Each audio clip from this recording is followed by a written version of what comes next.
Welcome. I am Marcia Ferranto, CEO of the National Law Enforcement Memorial and Museum. The coronavirus pandemic has exposed the depth and severity of our nation's homelessness crisis. As first responders, law enforcement officers are frequently dispatched to address situations involving homelessness-related health emergencies or public safety challenges. Challenges faced by our homeless can lead to frequent 911 calls and law enforcement interactions, left with few options but to arrest, disperse, or issue a citation. Many officers experience frustration at what amounts to a revolving door between homelessness and the criminal justice system. Today's program, Crisis and Homeless Intervention Strategies, Paths to Progress and Understanding, is one of our most important programs to date. The lineup of thought leaders you'll hear from will discuss collaborative efforts undertaken to meet the challenges and will help us gain an understanding of unsheltered homelessness. Before we begin, I would like to thank all of the individual supporters who help us implement our mission to tell the story of American law enforcement through our special programs. And I especially want to thank Trust Star Bank, our partner for financial success and a supporter for our programs that connect law enforcement with communities. I would also like to address some housekeeping items. For all attendees, you are muted. You will be able to ask a question by submitting your question through the Q&A tab. Please note that everyone in the webinar will be able to see your question. You can upvote questions submitted by other attendees. Our staff working behind the scenes will prioritize answering the questions that receive the most votes. A link to the recording of this webinar will be sent to everyone in 2 days and will also be available on the museum's YouTube channel. We are also committed to providing higher accessibility to our programs and are providing ASL interpretation and closed captioning today. And panelists, please remember to keep yourself on mute when you are not speaking. It is my pleasure to introduce our moderator today, Habsi Kaba. Habsi leads the 11th Judicial Circuit Criminal Mental Health Projects Crisis Intervention Training Program in Miami-Dade County. Say that twice. Habsi began her career in rehabilitation and recovery within the mental health field 25 years ago. She has trained over 15,000 first responders, 911 personnel, mental health professionals, government officials, including the private sector. Habsi has served as a consultant for government agencies, including the Department of Homeland Security hostage negotiation teams. Habsi is an internationally recognized expert in the field of crisis intervention best practices, curriculum design and development, trauma, first responder self-care and de-escalation, and police mental health collaboration. Habsi, welcome. I turn it over to you. Thank you, Marcia, and to the National Law Enforcement Officer Memorial and Museum for having me. It is a great pleasure to be here today. Greetings, viewers. Welcome to our panel discussion on crisis and homeless intervention strategies.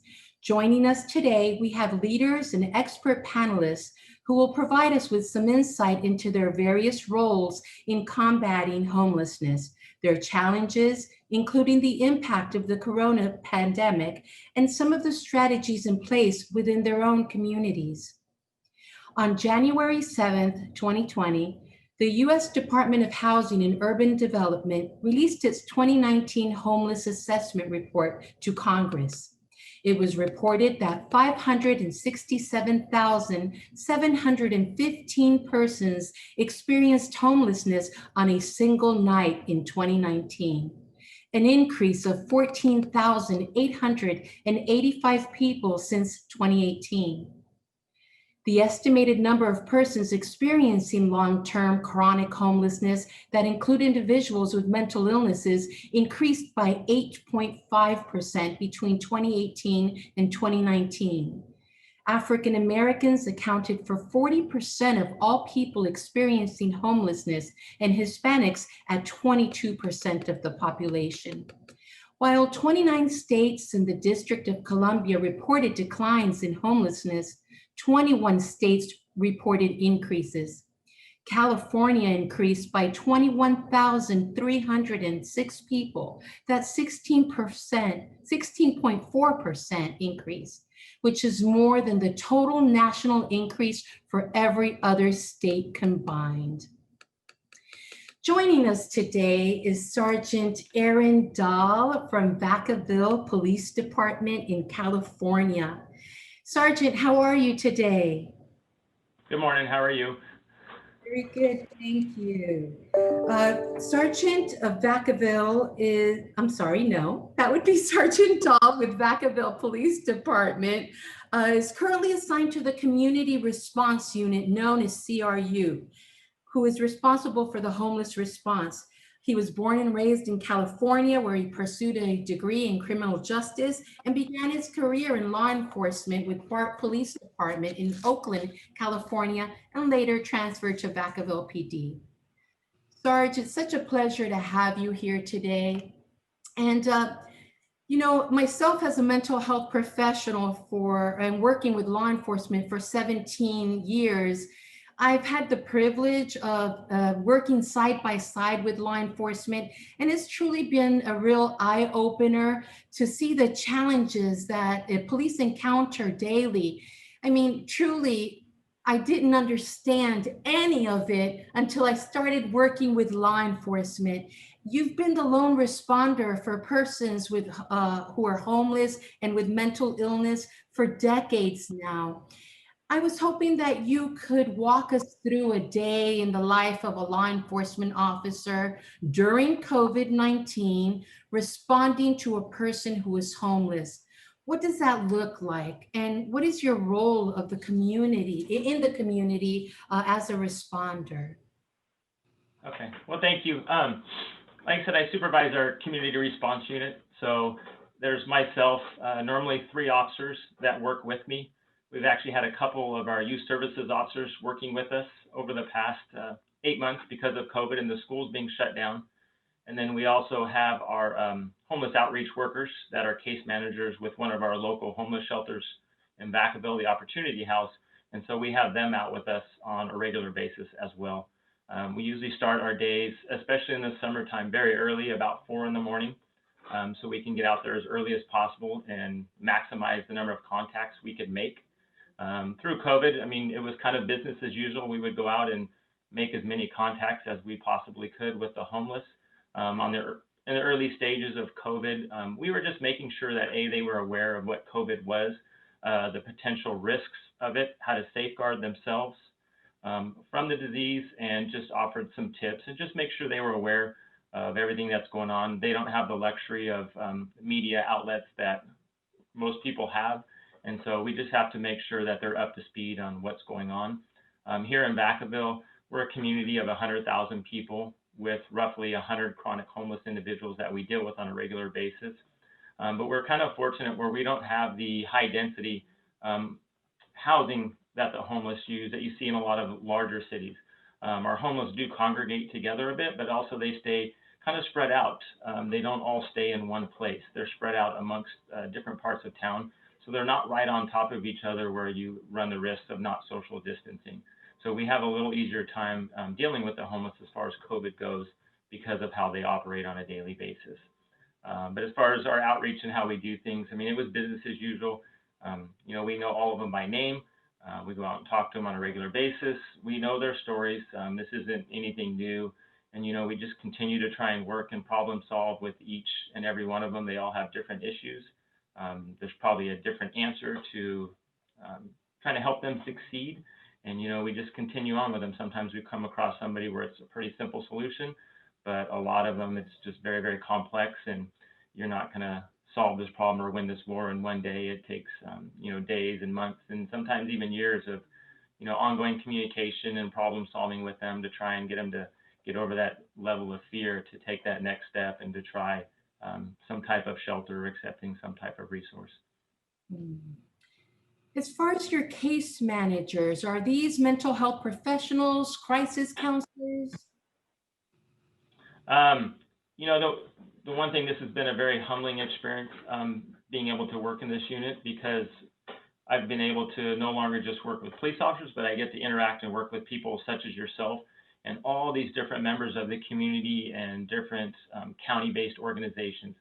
So the way we have it structured is, I have 3 outreach workers that work for the Opportunity House. They are not mental health professionals, but all of them have a background of, being homeless, living out on the streets, serious drug addiction, selling drugs, living behind dumpsters. And they've been able to go from rock bottom to getting back on their feet. So it's been such an incredible experience to be able to use these people to come out there with us, because they know how to talk to these people. They can, call them on the things that aren't truthful, and they could tell them and relate with them that, hey, I've been you, I've lived behind the dumpster, I've eaten out of a dumpster, I've refused phone calls from my kids, but you can beat this and you can get back on their feet. So we use them to kind of build that bridge and the relationship. But we also do work, like yesterday, I had 2 people from county mental health come out with me. And on days like that, we target the people with severe mental health, and we try and get them to accept resources. So depending on the day, depending on who I have with me, is the type of person we target and perhaps the type of help we offer.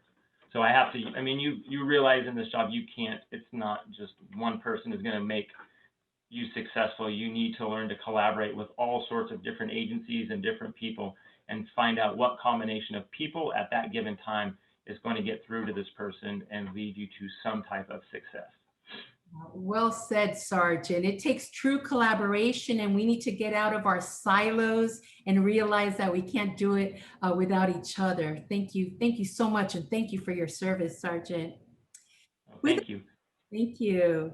With us today as well, we have Eric Weaver, who is a highly decorated retired sergeant with Rochester, New York Police Department. One of his many assignments was serving as a mental health coordinator, and he was the creator and developer of the CIT, Crisis Intervention Team Program, and the commanding officer for his department in New York State. He is also currently a member of the National Alliance on Mental Illness, NAMI, Consumers Affairs Committee. And I know that you are very dedicated as well to officer wellness, and you have a book coming out in the fall. Eric, thank you so much for joining us. Thank you. Please. Thank you very much, Habzi. Thank you. Well, thank you. And with your past experience as an officer and now as a trainer, bringing everyone together, involved with NAMI. You play so many roles now, and that is what it takes. Can you please just give us a little bit of insight into your role with this collaboration combating homeless? Sure, absolutely. Once again, thank you so much for having me. Very, very highly appreciated. Very honored to be part of this. Back in 2002, 2003, Rochester experienced some very difficult challenges, and we went on to realize that we needed some kind of training with police officers in mental health and homelessness and all that. And I put together an advisory board, about 30, 40 of us, 50 of us, from judges to jails to legislators. And I said, something, for all these years, because I started in 1983, a long time ago. I said, for all these years, it's been the police and all the rest of you people. We don't talk to you and you don't talk to us. So my job, whether it's about arresting somebody for dealing drugs or your job about someone who's mentally ill, is about people. And oftentimes it's about the same people. So why is it we're not talking to each other? And so that was a huge collaboration to realize why we have these 2 entities dealing with the same people that aren't having any conversations. So we opened up those conversations, we opened up those things, and it really started our CIT in 2004. First was kind of New York State, which we're very, very excited about, and put together lots of CITs throughout the country as well too. One of the things that I talk about quite a bit is the issue surrounding stigma. And the issue surrounding stigma and having someone who I am mentally ill, I'm seriously and persistently mentally ill. I've been hospitalized 9 times over the last 24 years, 6 times as a police sergeant. So I know mental illness very, very well from a personal perspective, as well as a consumer and police perspective as well too. And when you look at the issue of stigma, especially in regards to homelessness, you have two stigmas involved. And we know the regards of homelessness and the percentage of the individuals who are mentally ill as well too. And then the stigma of being homeless as well. When you look at the stigma surrounding mental illness of being society's words of crazy, nuts, and schizo and whack job and all the kind of stuff, and then the stigma surrounding homelessness, it's an amazing thing. As I was just quoted in Newsweek last week because of all the things happening in Rochester lately. And I've said this every time in all of my schools that I taught around the state, is mental illness is a medical condition. Mental illness is a medical condition. I said so many times when I talk with about homeless individuals, is imagine knowing that mental illness is a medical condition, and oftentimes the mental health issues surrounding homelessness are one and the same. Imagine if we had 30 undiagnosed cancer patients living under a bridge. We would have society, we would have agencies just bombarding people. People would open their homes to them. They would be, so instead of having people who have cancer under bridges, we have people with other mental illnesses, other medical conditions under bridges. And it's like the stigma just around mental illness itself. And then we wonder why, why don't they go get a job? And why are they doing this? And tell somebody who's hearing 3 or 4 voices at the same time to go fill out a job application in McDonald's. It doesn't work. It doesn't work. And one of the things that I instilled with my CIT officers, I gave them one assignment one time. Every time I'd give them an assignment. And I said, what I want you to do over the next couple of weeks is because Rochester has a very large homeless population. I said, what I want you to do is pull up to someone who's homeless or talk to someone who's homeless. And all I want you to do is ask them their first name. Don't ask them their last name or their date of birth, because they're going to think you're running them for warrants or something, right? So I said, all I want you to do is ask them their first name.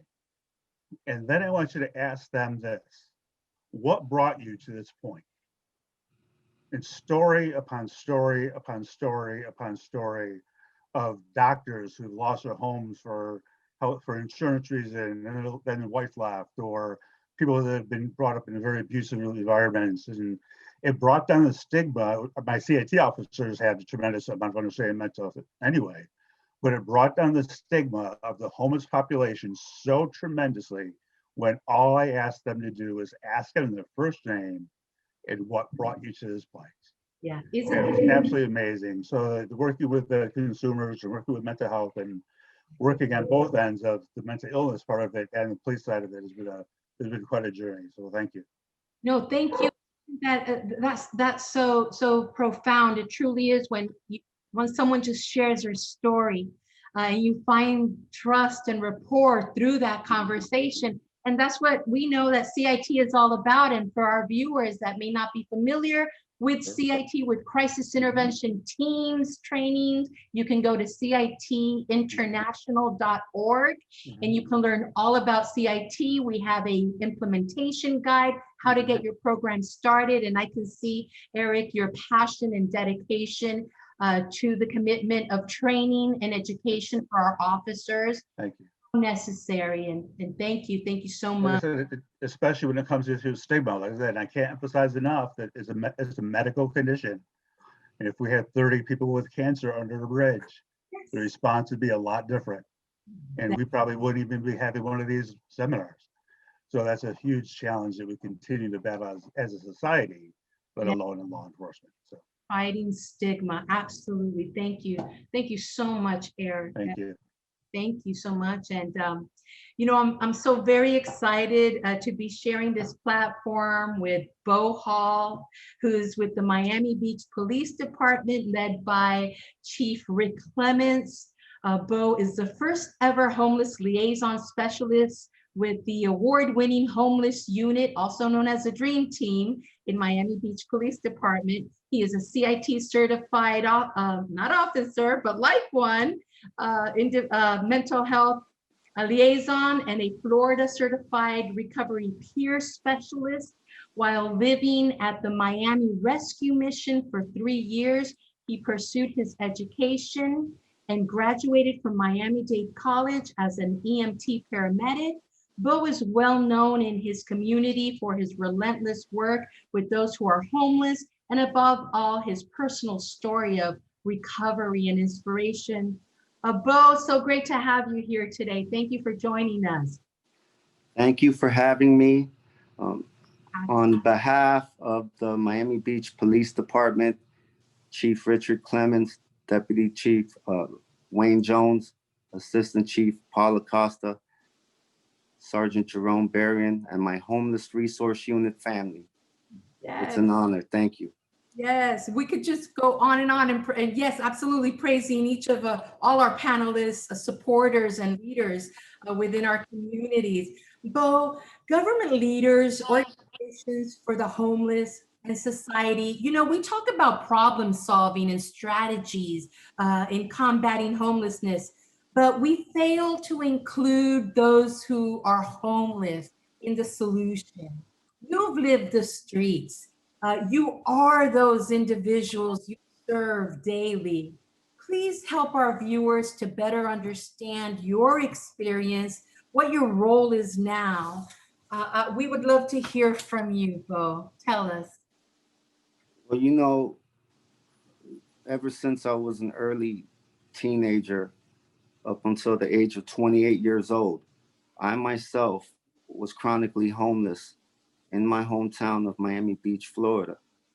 And back then in the 90s, there wasn't a homeless outreach team out here. There wasn't a Miami Beach homeless resource unit. There wasn't a homeless outreach team for the city of Miami Beach.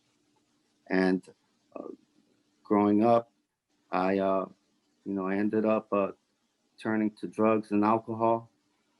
I ended up committing crimes. You know, I was that same person that found myself sleeping at bus stop benches and on the beach and parks, nowhere to go to eat, wearing the same clothes for months, not taking showers for weeks. So personally, I've experienced everything that the same individuals that we serve and try to help off the streets today experience. I feel, exactly what they're going through.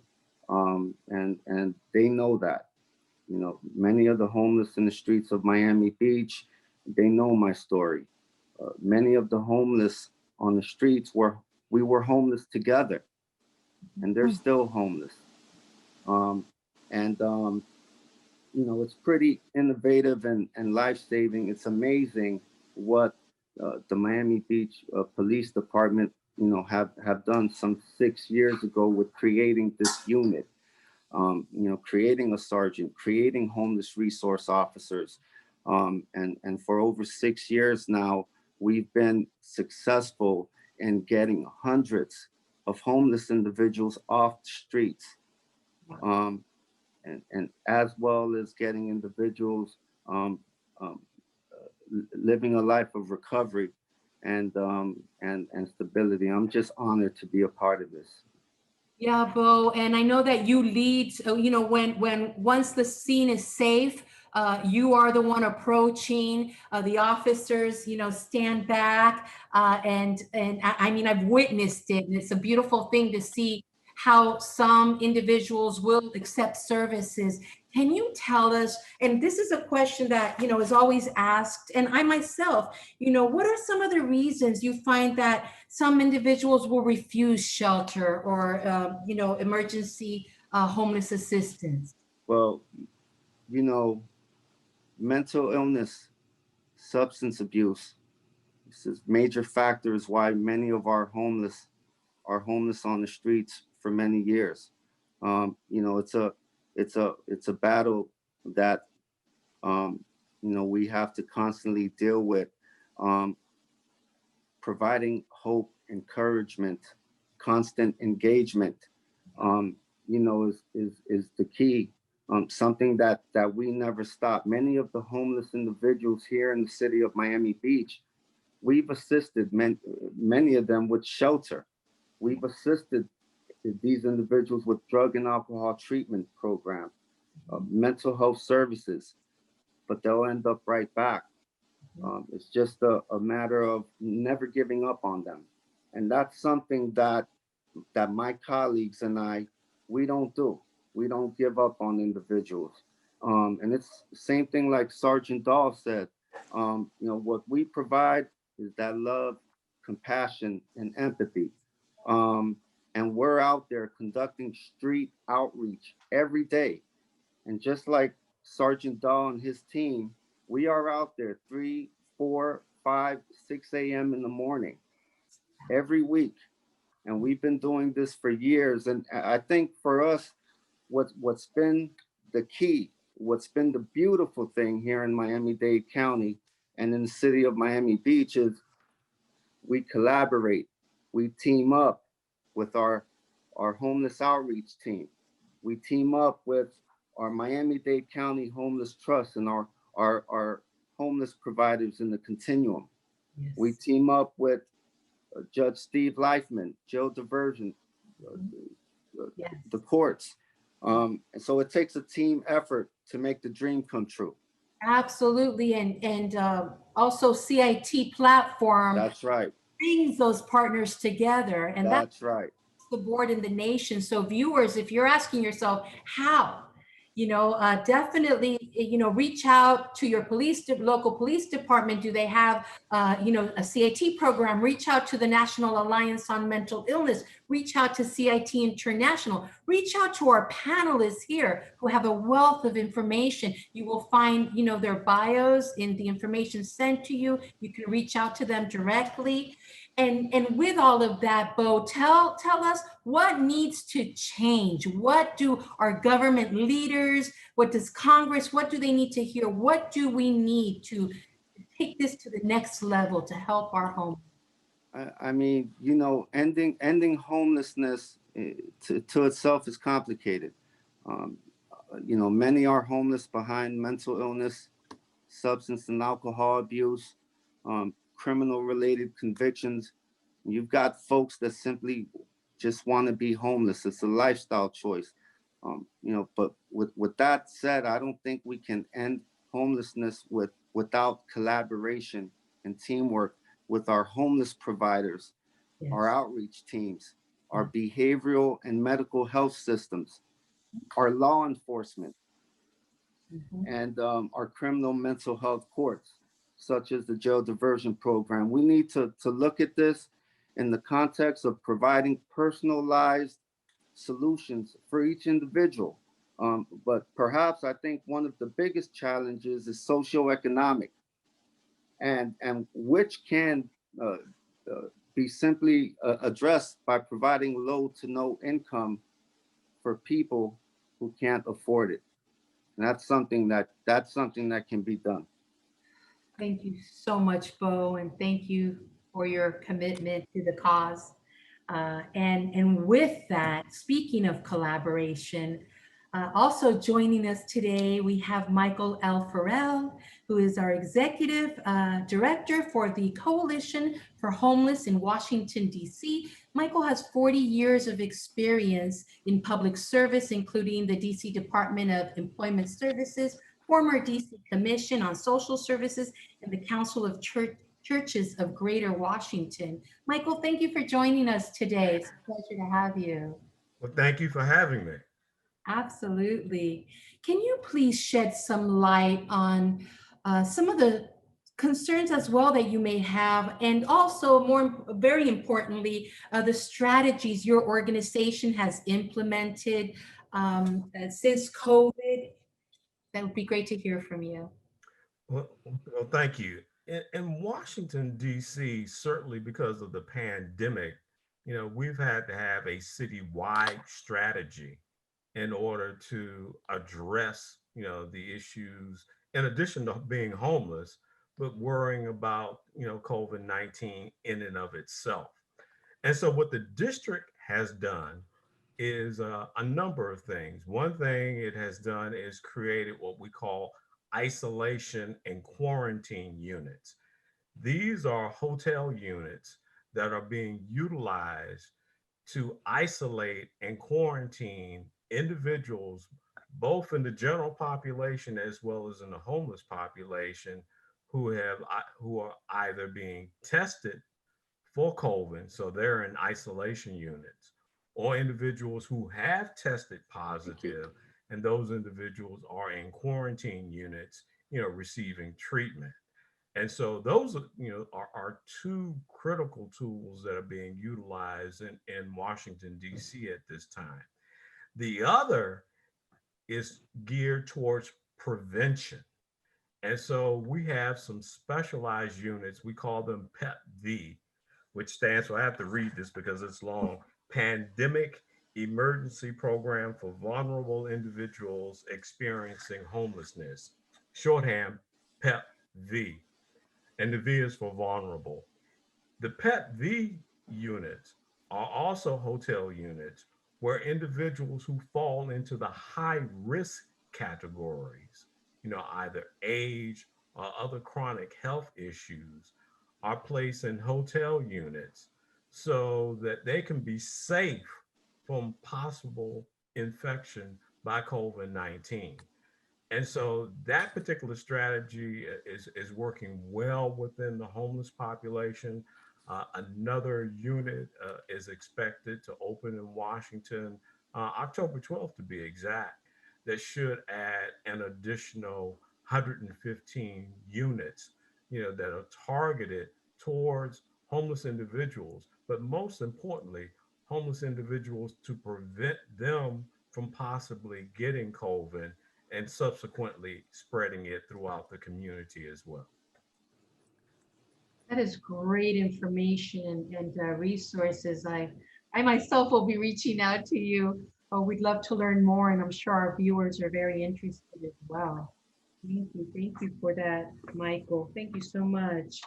I'd like to welcome Tanisha Hildbrand. She is the Crisis and Veteran Services Administrator for Mercy Care, which is the Regional Behavioral Health Authority for Maricopa County and parts of Pinal County in Arizona.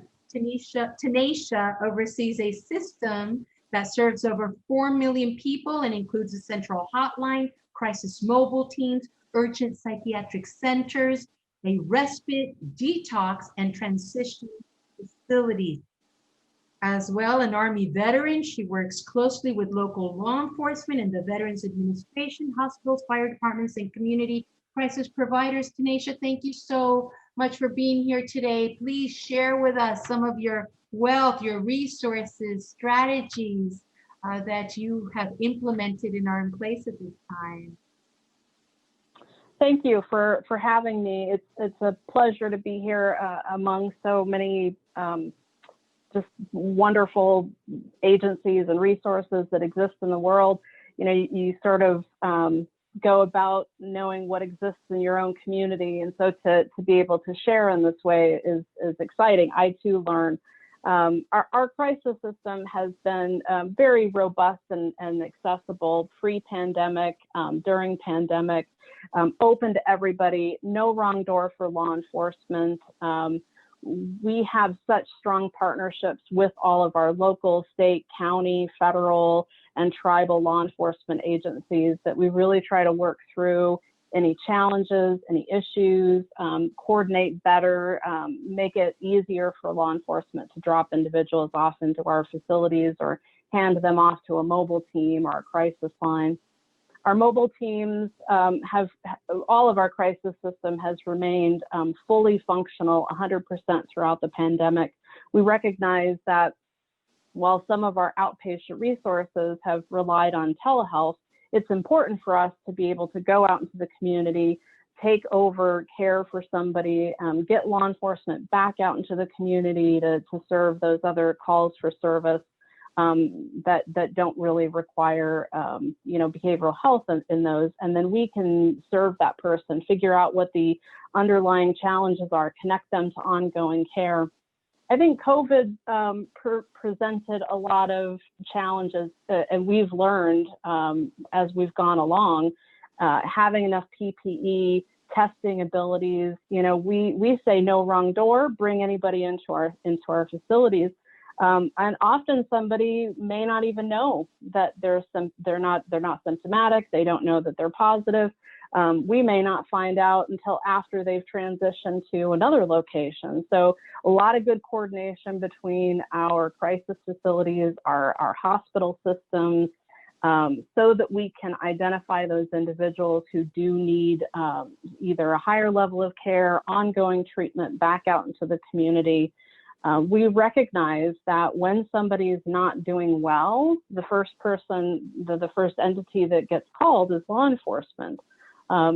So we want to try to make it as easy as possible when those calls do come, whether the calls can get diverted into our crisis line, our mobile teams can go out, our facility is completely available, and then really do work to try to resolve some of those other issues that lead to chronic homelessness or other challenges that the person is experiencing in their life. Okay, fantastic. Thank you, Tanisha. As well, viewers, you'll be able to reach out to Tanisha if you have any further questions. You have a big job, and I want to thank you so much for that. Last but not least, we have the lovely Mary Frances Kenyon from Edgewater, Maryland. Mary Frances is a lead homeless services specialist at a consulting firm with over 13 years of experience working towards an effective homelessness crisis response system and creating a more equitable system of care in response to homelessness. Mary Frances, what would you say are some of the risk factors to homelessness? I know I haven't asked that question to any of our other, maybe for Luke though. Oh, okay. Awesome. Good question. And thank you for having me. It's an incredible opportunity to be around such a vast group of experts in their own right. So first I want to start out by saying, and putting homelessness into context, right? People experiencing homelessness are humans first. They're someone's brother, someone's mother, and I think many of the panelists spoke to that. They could be a former neighbor, a former colleague. So I would just ask attendees that are listening in, imagine someone closest to you becoming homeless and living in a park or under a bridge in an alleyway. And I'm glad you asked about the risk factors, Hopsy, because you actually spoke to this a little bit when you were introducing panelists. But there are some commonalities with COVID, with the justice system, and with homelessness. In terms of disparities, and you were talking about some of the data. The nation's data actually shows that Black Americans are 3 times as likely to experience homelessness as a general population, but Native Americans or Indigenous people are 4 times as likely. And unfortunately, Pacific Islanders are 9 times as likely than the general population to experience homelessness. So in one sense of the word, your race or ethnicity is a risk factor for experiencing homelessness. Again, there are shared disparities across the justice system, who we're seeing that is being deeply impacted by COVID-19 and the pandemic, among other sectors. I think that you can't look at homelessness as just as having serious and pervasive mental illness or co-occurring disorders or substance abuse, although we do see that in our population. There are other factors like child welfare involvement, a history of domestic violence, whether that be intimate partner abuse or familial violence. You have other economic factors that can contribute to the risk of someone becoming homelessness. And just in general, I think it's important to note that it could be anyone, right? We're one disaster away, one more pandemic away from you or I experiencing homelessness. And I think it's important to relate that to the human side, speaking back to the stories that some of the other panelists shared. These are folks that are human. Yes, and the more time we spend, if we spend any time on the streets, the greater understanding there is and compassion and education being so necessary. Thank you, Mary Frances, so informative. And I see so many questions coming in now, and I would like to open up those questions from our viewers to our panelists here. And so Let's see. We have our first question from Chris Colas. I wonder, and it's for any of our panelists, I wonder if part of police training, if new police officers would be required to spend their first few months on the force serving on a homeless unit like Sergeant Dahl does to sensitize them to the real situations in the community. Is that happening anywhere? No gun would be assigned to the officer until the homeless service was completed. Kind of like a little internship. I don't know that, do any of our panelists or Sergeant Dahl, do you know of any? What we do here in Vacaville, now granted, once they get off of, out of the academy and they start training, yes, they do have a gun with them because they are police officers. And even when we go out and do homeless outreach, you never know what we're going to come across. So that's really not an option. But what we do with all of our trainees is they usually spend at least 1 week or 2 weeks with one of the officers on my team doing strictly homeless outreach in the morning, just to kind of open their eyes to what we do, kind of some of the things that we're dealing with, and let them see what it's like to deal with people with, mental health and drug addiction, the resources that we have to offer and what we do and the links we do to help these people. That way, when they leave us and they go back to just normal patrol work, probably in the middle of the night on graveyards because they're brand new, they have some of these ideas in their head on how to help these people. So we're trying to give them a little bit of the knowledge that we have. That way they can go out and make a difference in the middle of the night when we're not around to help. So we try and teach all of our new officers that. Yes. Yes, and so in my own training with law enforcement, which, for all our civilian viewers, I highly recommend that you do a ride along, of course, when COVID is over, and you're going to learn so much. And so for those of you that don't know, all law enforcement officers go through the field training, right? Officer training for a certain amount of time. And so that's the real, get on the streets and learn experience. So Obviously, if I could add just one more thing as well too, is that when officers, a lot of the issues are surrounding staffing, having something like that would be very difficult. And for a lot of people have a kind of a misunderstanding, a misnomer for most CITs, that they're a full-time team. Those officers are still responding to burglaries and robberies and parking complaints, those kind of things. And when calls come in that meet that dispatch criteria, then CIT officers go. So a lot of departments, we have tremendously small departments all around the country that just staffing-wise, it would almost be impossible to have that happen. So it's a challenging thing. It's a challenging subject. In our mission statement with my CIT was, and it came out, it went around the whole department, is that every individual CIT member will treat everyone they encounter with dignity, compassion, respect, and understanding. That was the last sentence of my mission statement, which went throughout Rochester. So too, as well as understanding and having that input from the academy. We went from 16 hours to 24, which is nothing in regards to actually training on mental health and mental illness. But we really try to instill the continued compassion and care of everyone involved, including the law enforcement officers who are struggling with their own stuff. And so that's an important thing as well too.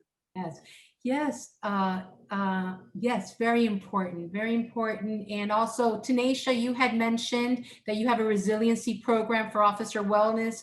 We're taking care of the community. Our first responders need assistance as well. Yeah, thank you for mentioning. Throughout all of our CIT training, we always incorporate an officer wellness component. But as the pandemic went on, we recognized that our first responders, our healthcare workers, were really just being impacted by the trauma. And so rather than the typical debriefing or critical incident stress management, we developed what we call deliberate resiliency for frontliners, to really address that trauma is just so very inherently part of first responders and our healthcare workers, and trying to support them through that process and being as resilient as possible through traumatic events. Yes, thank you. Thank you for that, Tanisha. Popsy? Yes, Bo. I'm very proud to also announce that my homeless resource unit colleagues and Sergeant Jerome Berrien, we provide post-academy trainings to our new officers. And we've been doing that as well for years now. Yes, thank you. Thank you for that. And also your Lieutenant Taylor, Dr. Taylor, Yes, heads the peer support program for she's amazing. She's amazing. more and more peer support within our police departments. Yes, thank you. Very important to mention that. Our next question is from our viewer, Stephen Van Zanten. Are the units opening up in DC? If so, where and when will it be opening? Where and when? I'm assuming he's asking a question about the PEP V units. The PEP V units are actually open now. Additional units are going to be brought online around October 12th, but there are units that are fully operational as we speak. There is a referral process, that the district has in place. And so if you could have the individuals asking the question to put something in the chat, I can forward them information, regarding the referral process. Thank you, Michael. Thank you very much. Our next question is from Elizabeth Wallace to Mary Frances Farrell. Do you have staff on duty at the hotel units for high-risk residents to make sure they are practicing mask wearing, social distancing, etc., both on the property and when out during the day? What do you do if residents don't comply? Well, short answer is the PEP V units are fully. Did you want me to respond? Oh, sorry, Michael. It was for you. Yes, not Mary. I apologize. Yes, go ahead, Michael. Okay. The units are fully staffed 24 hours a day, 7 days a week. Certainly, their behaviors while they are actually within the facility are closely monitored, but individuals, do have the ability to leave the facility. So we certainly can't monitor their behavior once they leave the facility. The one thing I also wanted to mention in terms of what's happening in the district, and I make a very broad assumption that that's pretty much so universal standards, is we're doing the screenings upon entry into all of our shelter facilities. So we have this CDC screening questions. We're doing temperature taking, for individuals when they enter the facilities. And to ensure social distancing, we've actually downsized facilities. So facilities that, for example, that had a 300 bed capacity was downsized to 220 beds in order to ensure social distancing, to protect both the clients and staff in those respective facilities. Thank you, Michael. Thank you very much. Our next question is from Catherine Johnson. In my city, camping is illegal and not allowed, which is how most of our homeless community lives. I'm tasked with asking them to move along and explain they can't camp or live in the woods. I do give them my card and offer my help in getting them into housing. However, most of the time they do not call me. They just pack up and move to a different spot in the city, or sometimes they just wind up walking around the streets and sleeping on benches, which just winds up upsetting non-homeless citizens and our city manager. Does anyone have any tiny houses communities? If so, were you able to get any kind of funding from the government to build this area for homeless citizens? Great question. Or any other type of housing from our panelists? So, Hapsi, I'd like to speak to that question, if I might, and I'll try my best to answer all parts of the question. I think when we talk about homelessness and justice involvement, again, there's that commonality. Like, we don't want people to have justice involvement, and we also don't want them to experience homelessness. There's definitely a growing body of research that compares the cost of homelessness, which includes any type of criminal justice involvement, with the cost of providing housing to people that are experiencing homelessness. And it shows that housing is the most affordable option, right? criminalization doesn't prevent or end homelessness. And in fact, after people are, given a citation or arrested, they return to the community still experiencing homelessness. So it's a no-win situation for the homelessness and housing sector, nor the criminal justice sector. Additionally, criminal convictions can create barriers to obtaining public benefits, employment, and housing, especially when there's that cyclical nature that we often see in homelessness, where folks are bouncing around between the streets and jail and maybe a detox facility. But I think my final point would be, it's not the best use of law enforcement time or resources, nor taxpayer resources. So a part of the solution that I would offer to the person with the question is to change the narrative about homelessness in general, and to access some of the federal and state resources that are available. There are some great subsidy programs out there that can be tailored to the needs of an individual. It could be our rapid rehousing funding, which there's a pretty substantial federal investment in those programs, or also permanent supportive housing that would probably be more closely aligned for the folks who are unsheltered and on the streets, and kind of are who we deem as our frequent flyers in various sectors. Yes. Yes. Thank you, Mary Fran. Appreciate that very much. Our next question is from Rachel Wright. It's for Sergeant Dahl.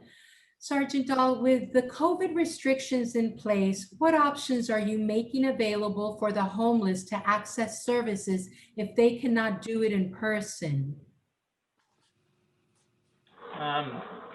As far as that goes, I mean, our mindset has always been, we explain the services, but if the homeless individual truly wants the services, I always bring the services to them and don't send them to the services. They're easily sidetracked at times. And so you have to strike while the iron's hot. So if they're willing to try something, it always works best, at least in our community, to bring the resources out to them. So, I mean, I have some of our people that provide resources, county workers. I mean, I drag them down into the creeks and I take them all over the place and up the hill and down the hill. So COVID, to me, doesn't really impact a lot of the resources because we're always trying to bring the resources out to them. Some of the people that we have tried to get into shelters, there are some restrictions with COVID, and I've just kind of been creative, and I've used some motel rooms that I have access to kind of set up my own self-quarantine and get them tested. And then once they're tested, I can rapidly move them into a shelter after the fact. So yeah. I hope that answers. Yeah, no, very well. And as Bo mentioned, it just takes, consistency, never give up. And I know that's pretty much what you end up doing, just seeing the same, as you mentioned, them, you see the same people over again and just keep asking, keep offering. That's really, great advice. And I know it becomes more difficult with individuals who are living with substance abuse. And, they may be ready today, and then they have those cravings and feel that they can't do it. And then many times they don't respond, to you or follow up as well. I know that, Bo, you mentioned the Homeless Resource Unit, and as well, when you're working with substance use and abuse, you have what we know in Florida as the Marchman Act, which is the Substance Abuse Act. And in Miami-Dade County, I know that if you could speak a little bit about that, your team will actually identify those individuals they have no family, no one can petition for involuntary assessment or services. And so the Homeless Resource Unit ends up being that person's family and petitioning for an assessment. Is that, yeah? So we started that back in 2006, where we will file a petition for a Marchman court hearing for a John Doe who's chronically homeless on the streets of Miami Beach, who's addicted to alcohol or substance abuse, oftentimes severely mentally ill. constantly getting arrested and picked up for substance or alcohol related offenses. We're constantly, transporting and taking that individual to detox and mental health emergency services, and it's not working. So back in 2016, what we began doing is filing a petition to go in front of a judge to get that judge to mandate that person into a drug and alcohol treatment program. After I am beyond proud to say that what started back in 2016, today, we've been able to get 38 individuals into treatment. And off the streets of Miami Beach. And that's something that right now we've even began training other law enforcement agencies throughout our nation exactly on how we are literally saving lives. Yes, yeah, it certainly takes a village, and housing is a big component of that, just having our basic needs met. And so with that, we have a question from Lauren Sidney for all panelists. Do you have experience with Housing First programs for homeless communities? And what is your opinion on how effective they are? Has anyone heard of Mary Francis? I can speak to that. So, homelessness as a whole is undergoing a pretty large transformation and converting to the Housing First model. And some of you all might panic when I say this, but Housing First is simply putting folks in housing, regardless of whether or not they're an addict, an alcoholic, how many children they have, what their criminal barriers look like, how many evictions they have. The idea supports that when you put a person into housing without any preconditions like sobriety or drug testing or alcohol testing or mental health services, that they tend to do better and be more successful, right? So rather prescribing to someone what they should do and how they should do it, really allowing them to have choices, right? And showing them what the consequences for the different choices that they make look like, and allowing them to gradually grow into the decision to access treatment or access behavioral health services. And I think if you were to look at our national data, with the exception of the rise in homelessness that we've seen in the state of California and some moderate increases in other states, if you're looking over the last 8 to 10 years, there's been a decline in homelessness overall. So that shows me that Housing First is working. Targeting the resources that are coming through the federal government is working, but Housing First doesn't work by itself. And I want to speak to something that Bo was talking about, that collaboration, the coordination. Homelessness is solvable, right? Housing is the least expensive option across all of our systems. But it really takes having those multi-sector partnerships and beyond law enforcement, behavioral health. We have to look at the housing sector. We have to look at the employment sector. We have to have really deep and meaningful partnerships across school systems, the education system, the child welfare system, the domestic violence system. So I would encourage any community that is looking towards promising practices and solutions to explore Housing First.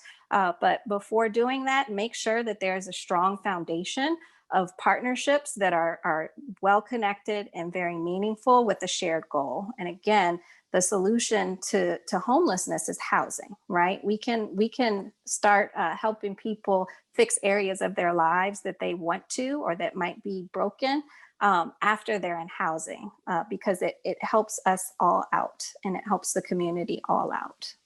Yeah. Yes. Well, Totally agree. Totally. Absolutely. If I could mention one thing, for all the decades I've been in law enforcement, there was no such thing as Housing First. It was simply jail first. And because there was no real options, there was no, what do we do? And working so much with jail diversion programs, jails and prisons, as you all know, are now the most populated psychiatric hospitals in the country. The amount of individuals who are in jails that should not be there is just astronomical. With the deinstitutionalization of mental health facilities, those kind of things, mental health hospitals populations have dropped, jail and prison populations have exploded. And so I think it's a wonderful, wonderful opportunity for the housing first to be such a valuable part of that, because for decades, like I said, we didn't know what to do. Now working with Salvation Army and Open Door Mission and things like that, working diligently with those programs, because you have a lot of officers that simply just didn't know what to do. And so the only thing they did know what to do is take someone to jail. Now there's so many different alternatives. It's really, policing itself has come a very long way in regards to what it was in the 80s and 90s, and even still got a long way to go in 2020. But I think that's an important part of what we're trying to do with for jail diversion and mental health courts and those kind of things.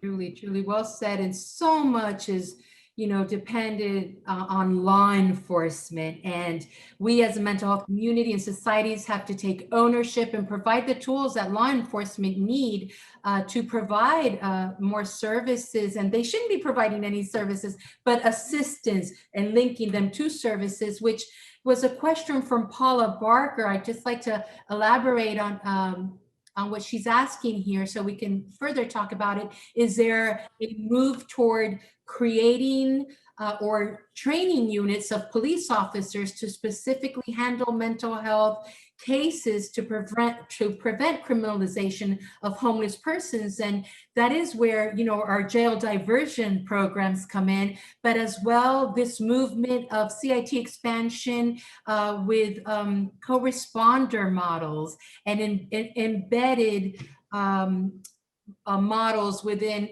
police departments, but really it shouldn't fall on the shoulders of law enforcement. Panelists, could you share any best practices or models that you're aware of within law enforcement, or even better, outside of law enforcement, where mental health is partnering with law enforcement to assist our homeless and people with mental illnesses in our communities? I'd like to respond to that if I may. We've been fortunate enough to try some different pilot programs to see what works best. We have one program where clinicians are riding in vehicles with officers. One of our city's Mesa Police Department, they have a crisis response team, and so the licensed clinician is really attached to the team, so she has the flexibility to move between vehicles and the detectives depending on the types of calls. We also have a navigator follow-up, so where somebody is routinely calling for law enforcement, there may not be an immediate need or concern for danger, but there's certainly something going on for that person, and we want to try to help support them. So we have our navigators who can go out and do some of that engagement after law enforcement say, this is the person we're concerned about, this is what's going on. And then we have our mobile team co-response. So either at the point of dispatching communications, getting the call, they can either transfer the call over to our crisis line and not even needing an officer to go out if it's not warranted, necessary, or ask for a mobile team to respond at the same time for law enforcement. So rather than the officer getting on scene and then deciding this is very mental health, I need a mobile team, we can cut down on some of that time, get the mobile team out as quickly as possible, and then hopefully get the officer out of there as quickly as possible as well. We've been doing this for a few months now, so we're seeing some positives. Mesa really enjoys having the clinician with them. They're able to take over some of those calls that patrol is getting, more suicide in nature, and then the clinician can really utilize her skill sets. Mobile team co-response, also very popular and effective for the other police departments. Yes, thank you. Sounds like a very robust services. And again, would you say, Tanisha, that the key is the collaboration and to access all of these services? And I mean, truly, I believe, because we have a question here, is how can I access all of these services and connect? So I do suggest viewers, once again, that you reach out to any of our panelists here, including myself, to link you to more ideas and initiatives, best practices. Also go to citinternational.org, as well as NAMI, which is the National Alliance on Mental Illness, NAMI.org. These programs are throughout the nation, and they are the leaders and the platform to initiate these best practices and models that are out there. Someone mentioned Elizabeth Wallace. She mentions that she saw the film, The Definition of Insanity, which is a film produced in Miami-Dade County on our jail diversion program, our criminal mental health project. It was featured on PBS in April, but you can still go to PBS, or you can Google definition of insanity, and you can access it. It's going to give you a lot of great information, because here it's being asked, is there someone you can recommend that my city council can talk to, so we know how to access all of the numbers needed to assess that for our community? Absolutely. Please feel free to reach out to our panelists or myself for that specific information on the definition of insanity. As well, SAMHSA provides the intercept sequential model on mapping. That's so essential to your community. They can assist you and provide technical assistance in providing a mapping of your community and all of the entities where people with mental illnesses, the homeless, it will be their entry point. And they help you identify what your gaps and barriers are, and who your partners are, and where to begin. So again, that's SAMHSA, the sequential intercept model. There are some great resources out there for all of our panelists here. I'm sorry, for all of our viewers today. Panelists, would you like to add to any of what I've just mentioned? Okay, great. All right, we have a question here from Matthew Lewis for all and any panelists. Why do you think that the general public and many government agencies see homelessness as a police issue? Homelessness is not a crime, even though there are some minor violations associated with the homeless. What are some resources to help educate people see that this is a social issue? Great question. Great question. Would anyone like to answer that? We talked so much about the issue of stigma, and stigma is something that we take lightly, or we really don't even know what that word means sometimes. But the issue of stigma of individuals that are homeless, that are the stigmas of lazy, and why don't they get a job, and all that stigma that is involved in that. And what happens is people in the community say, I drive by every day, I drive by the work, and I see these 40 people over here, and why is that going on? And let's call the police and get them out of my neighborhood. And what happens is individuals have no understanding of the challenges that all of our panelists have talked about regarding homelessness. It turns into a police issue because oftentimes no one else knows who to call. And so law enforcement respond. One thing I can honestly say from my personal experience, the vast majority of officers that I know over the many, many years don't want to have someone move along. They don't want to have somebody pick up their stuff and move someplace else. They identify and recognize that this is a very challenging issue. But what happens is communities call, neighborhoods call, the mayor's office calls and said, I got a call, you got to do something about these people over here. And police officers who know the challenges firsthand are oftentimes in this lose-lose scenario in which they're asking people that they know are decent human beings that are just struggling to go someplace else, when they truly wish they could not have to say that, but they're put in these positions that many of them truly don't want to be put into.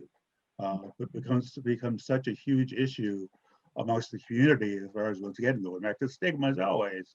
That these are individuals, these are human beings, these are people. And I think as Mary Frances or someone said, we're just purely by the grace of God, that's not us.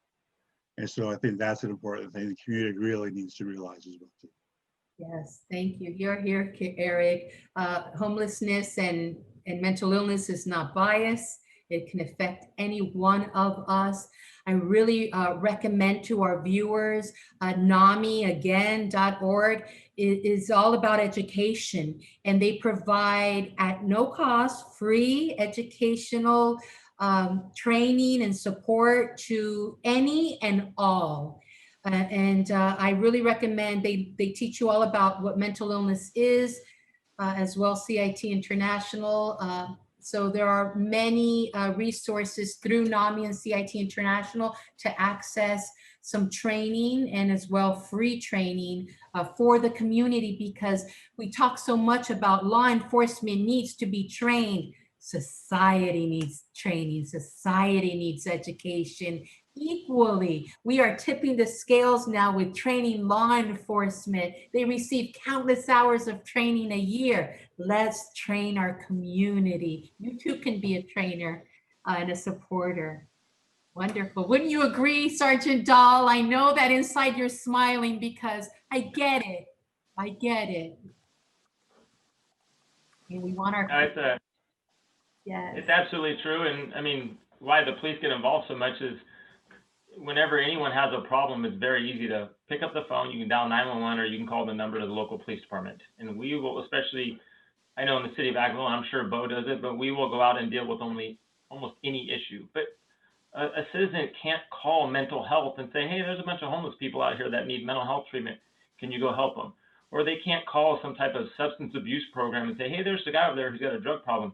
Can you go help them? That isn't an option. That's why we end up getting involved as the police, because we are the only option for people to call to go out and give these people that help. So I don't know how you would even structure that, but fortunately, people like Bo and my police department and many other police departments, we've been trained. We understand the other resources that are out there. So we're always going to be that point of contact. And then once we make contact, we turn it into a problem of another agency who does have more resources and understanding and the ability to help that individual. But we are always going to probably respond first. I just don't see a way around that, unfortunately. Yeah. What I would add to that, in DC, we have outreach organizations that work on a daily basis with the street homeless. And in conjunction with that, the outreach workers also have a relationship with the police department and our mental health agency, to direct services to those individuals who are on the streets, and certainly, to help those individuals to get the help that they need, whether it's immediately shelter, for the night, or long-term, to get them into permanent housing. But outreach is a very key and essential part of our system in Washington, D.C. Yes. Yeah. And I would just add to that, for communities that may not have as many resources, like DC has, a robust set of resources, but for areas that may not have, sort of urban city resources or large county resources, there are different practical ways to begin the process of cultivating relationships and brokering meaningful partnerships between the justice system, law enforcement, the courts, homelessness providers, behavioral health partners. I'm glad that you spoke earlier. You and Tanisha spoke to the co-responder model. I spent 6 years in Arlington County, Virginia, working on homelessness there and leading their system. And they do use the co-responder model, which is an incredibly effective way to shift the burden away from law enforcement and over to behavioral health, where they've received adequate training to know how to respond to folks with serious mental illness. And Hopsy, you mentioned earlier SAMHSA. SAMHSA also provides funding for path workers, and these are folks who have dedicated training and specialize in, dealing with co-occurring disorders, severe pervasive mental illness, and they focus solely on the homelessness population.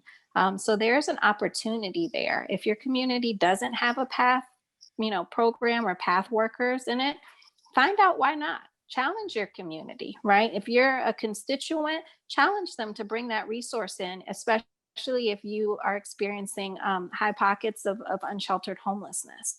Because I can guarantee you there's a resource for almost every area of homelessness if you have the folks that are willing to look for the resources and bringing them into the community.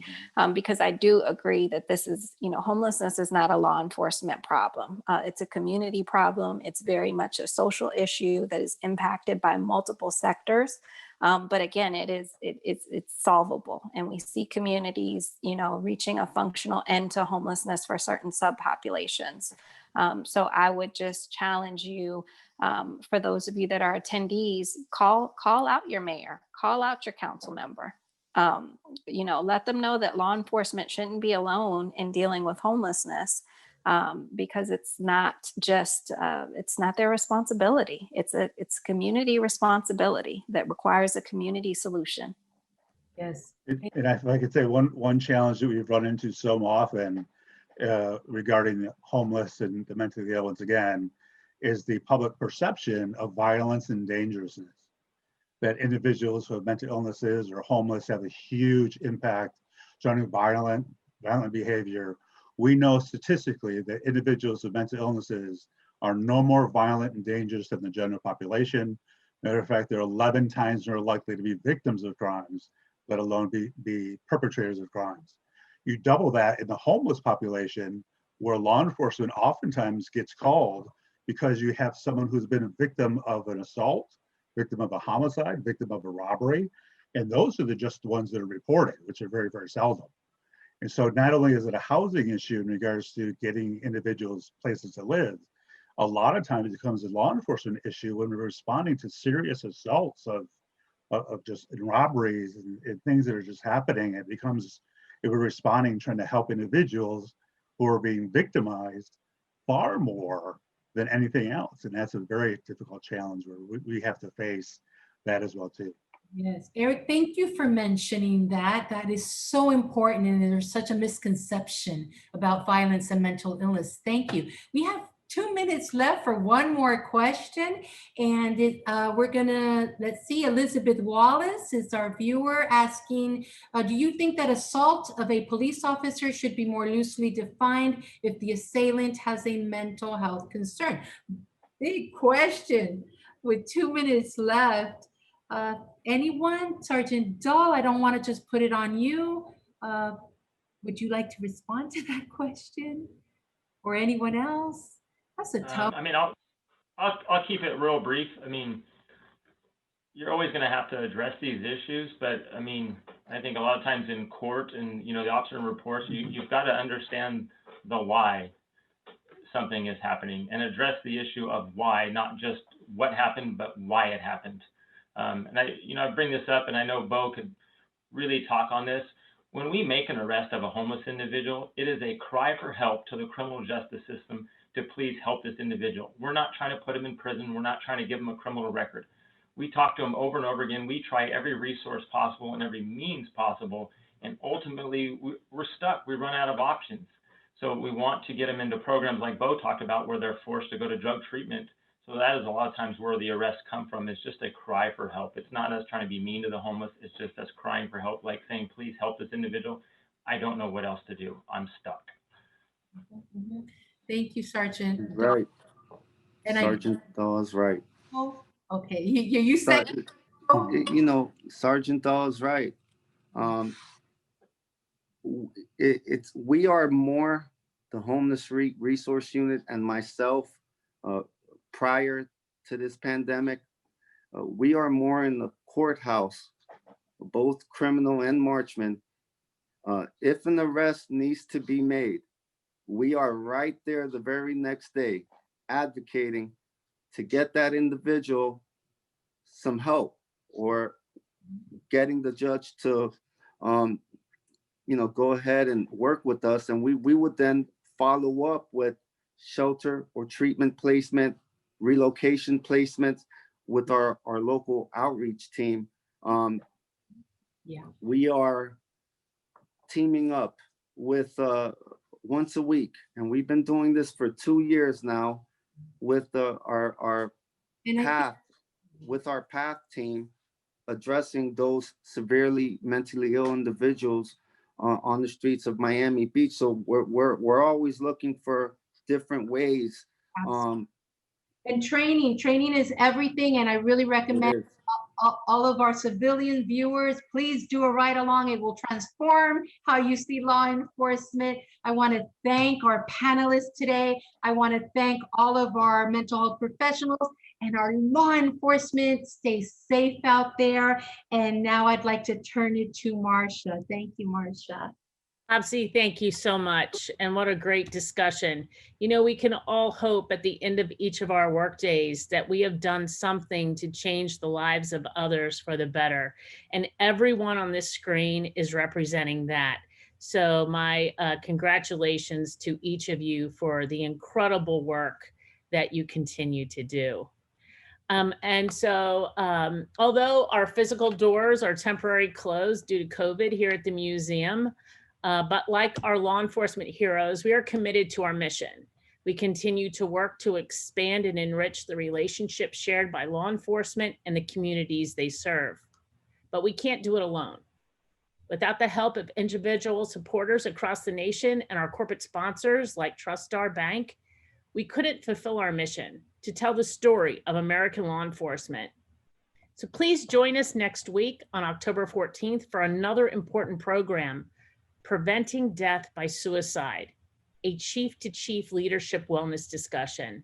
Visit us at lawenforcementmuseum.org to register and learn more about our upcoming events. So thank you, everyone, and have a great day. Thank you. Thank you. Thank you.